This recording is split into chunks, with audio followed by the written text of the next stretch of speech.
This segment of Delmarva Life is brought to you by Peninsula Regional Medical Center. It is Heart Month, and that means that we're talking about ways to combat the #1 killer of men and women, heart disease. Yeah, last week we spoke with Dr. Stephen Hearn about heart disease in general, what's causing it, how bad is it, and how we can prevent it.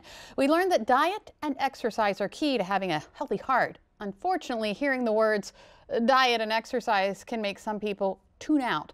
So we're going to simplify it for you, starting with exercise. And here to help is Jeannie Ruff. She is the executive director of the Guerrieri Heart and Vascular Institute at PRMC. Thank you for being here this afternoon. Absolutely, pleasure to be back. I'm always giving Jimmy a hard time. It's all right, call me out. I call him out all the time. Physical exercise, he cringes, but it's only because it's so important, isn't it? It truly is. Our bodies are meant to move.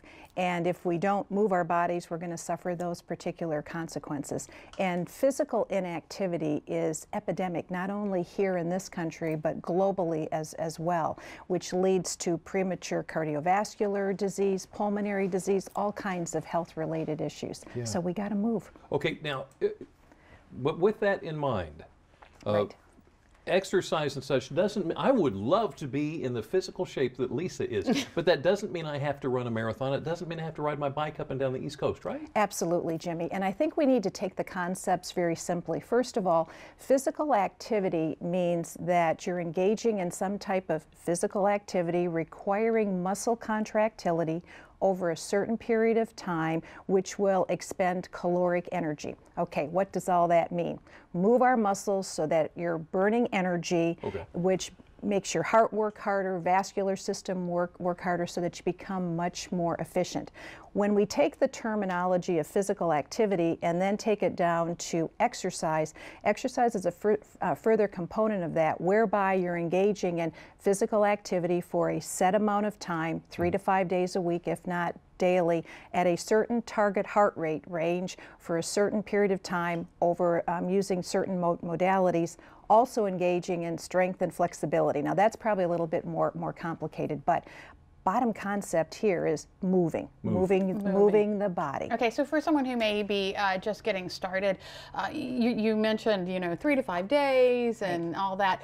What's a recommended amount? The national recommendation, and again, we've got the American Heart Associations, the Centers for Disease Control, the National Institutes of Health, the American College of Sports Medicine, all agree that the requirement should be preferably daily 30 minutes. Now that could be a little daunting for some individuals, but you can also take that concept, and if you did 15 minutes in the morning, 15 minutes in the evening, you're still getting that 30 minutes.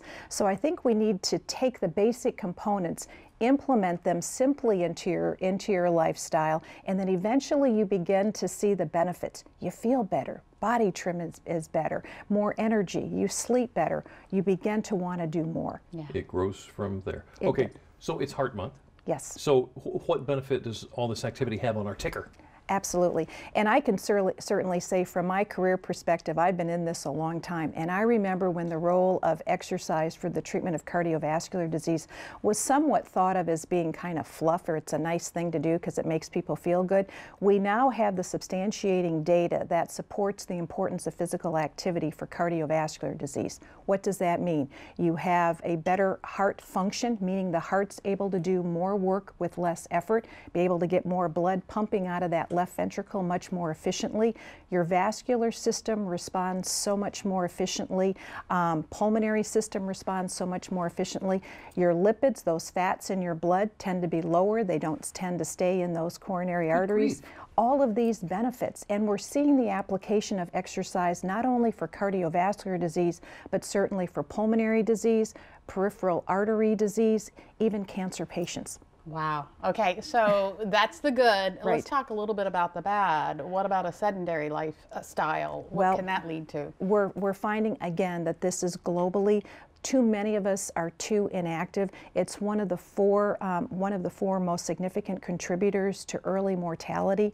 And so when we sit, our muscles get weaker. Our bodily system just doesn't sustain itself the way that it should.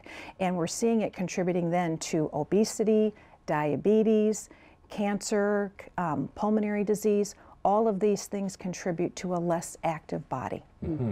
Now, you mentioned cardiac rehabilitation. Yes. Something that's usually set aside for someone after a heart attack. Absolutely. What does that involve? Well, actually, cardiac rehabilitation is so dynamic for people that have had a heart attack, bypass surgery, or have congestive heart failure as well. What we're doing in cardiac rehabilitation is taking those components of a regular exercise program in a supervised setting with trained staff where patients are telemetry monitored so we can gauge their level of physical activity very safely and very soundly, and also for them to derive the physiological benefits, meaning being able to do more work, increasing the workloads, having more energy, more sustainability. And actually next week is cardiac rehab week, so this is an early PR from that perspective. But again, it gives people back the confidence, but more importantly, they can do more. And having the physicians buy-in for the referrals for cardiac rehabilitation has just been so tremendously supportive. All of our cardiologists and cardiac surgeons at Peninsula Regional Medical Center, as well as primary care physicians, are very supportive of our program. So the patients are scheduled, they come in, they have their group exercise class, which includes warm-up, aerobic exercise, cool down, plus an educational segment about risk factors. So it's there for primary and secondary prevention. You know, Jeannie, I am convinced that people who do have that sedentary lifestyle, who may be watching right now, they want to do everything you say, but it's just that getting that motivation. What do you say to them? Well, first of all, take it simple. Stand instead of sit. Walk instead of ride. Even if it's taking two flights of stairs instead of taking the elevator, or one flight of stair, parking further away from the grocery store, for example, imposing some type of physical activity, even gardening, raking, all of those things will get you more active. So start slow, but the benefits are there. It builds on. It does. Jeannie, It thank does. you so Thank much. you. Happy Peninsula to be Regional here. Medical Center Executive Director of the Guerrieri Heart and Vascular Institute.